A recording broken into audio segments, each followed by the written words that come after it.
Hey Pathpointers, we've made quoting E&S faster and easier with a new, more intuitive quoting process. Here's how it works. Click Start Submission. Review and select the best vertical for your client's business operations, and then hit Next.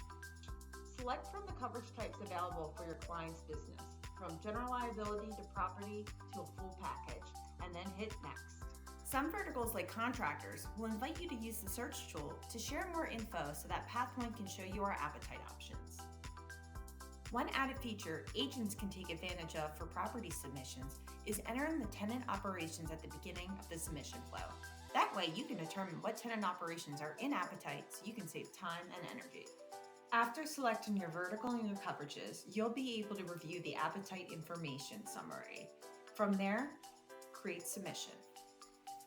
Then you'll be directed to our standard submission page where you can enter the account details. And there you have it.